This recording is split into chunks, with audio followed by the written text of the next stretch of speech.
Pechlarova que 2 matchs avec Boston, mais elle a joué pendant le championnat du monde et elle a bien fait avec la Tchéquie. Alors voilà, c'est parti. Barnes, c'était en direction de Gardiner. C'est bien récupéré par Poulin. Poulin qui s'approche, le tir et arrêt de Pechlarova. Et qui a donné cette première chance. Et par la suite, très patiente, le Poulin qui va laisser la défenseuse se commettre et plonger, ce qui va lui donner l'espace nécessaire. La laisse derrière elle pour Poulin.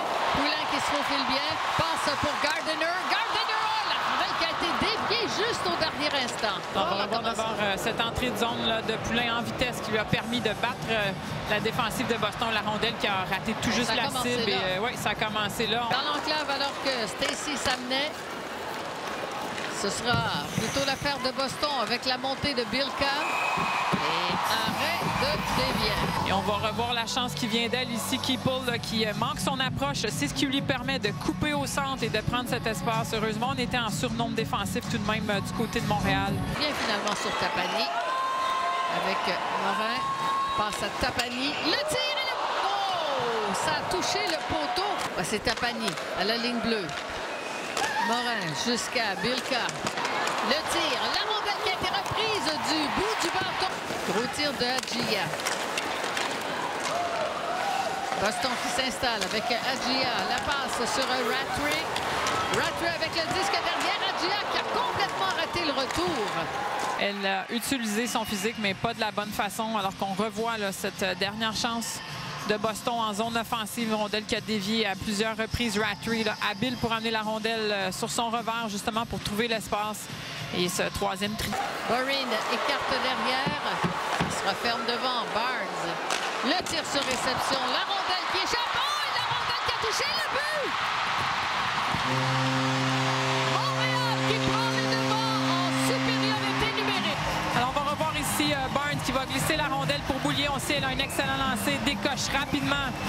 Ce qui fait qu'on se retrouve à court du côté de Boston. Et après avoir tenté là, de prendre ce retour, 1, 2 et une troisième fois, on touche la tige. Et c'est finalement Gardiner, alerte, là, qui était descendu au filet, saisi du revers. Et tout le monde était couché à plat ventre du côté de Boston.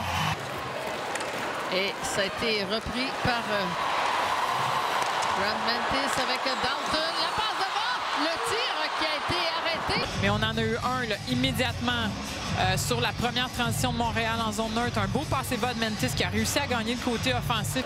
Passe sur Babstock. Rattray qui tentait de toucher le disque. C'est repris par Adjia. Adjia, la passe à l'autre côté. Ben, on parlait de Desbiens.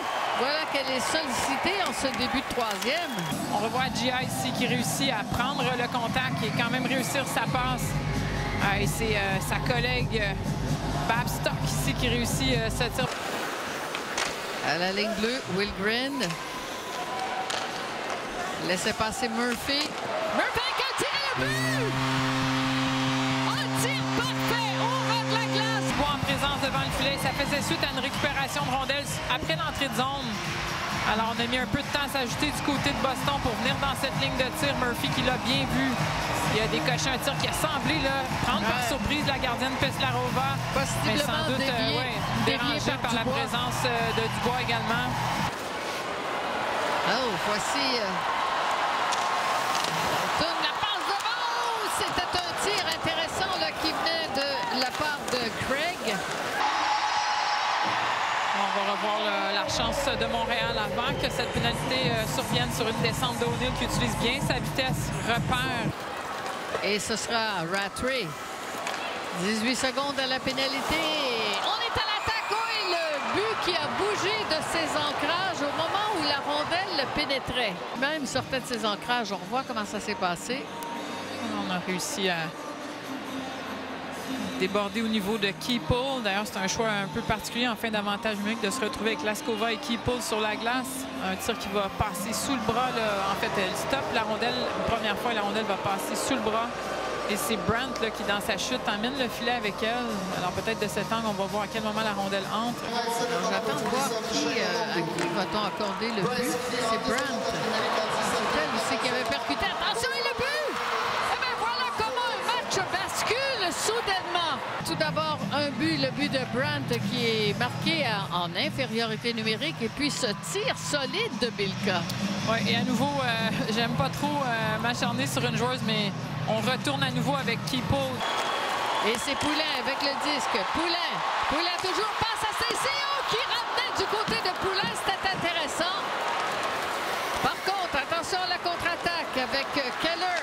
Keller avec le tir et Anne-Renée Desbiens qui résiste. La difficulté à créer des surnombres en prolongation. Ici, on l'avait et on avait un long déplacement pour Peslarova. On a choisi du côté de Stacey de redonner à Poulin. J'ai l'impression que Poulin s'attendait à ce que Stacey tire oui, aussi. certainement, parce que c'est plus dans la nature de Stacey d'agir tout de suite sur la première passe. Quarantaine de secondes à part le tir à but! Stacey! Ah ben, cette fois-ci, elle a tiré, elle a marqué.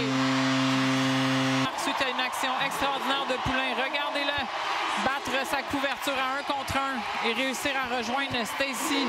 Alors, belle manœuvre de sa part ici. Elle l'amène d'un côté, virage extrêmement rapide et belle passe du revers ici, bien positionné pour Stacey qui tire sur réception dans le haut du filet. Alors, magnifique pièce de jeu de la part de ces deux leaders de l'équipe de Montréal. 11e but de la saison pour Laura Stacey. Et un but qui fait du bien.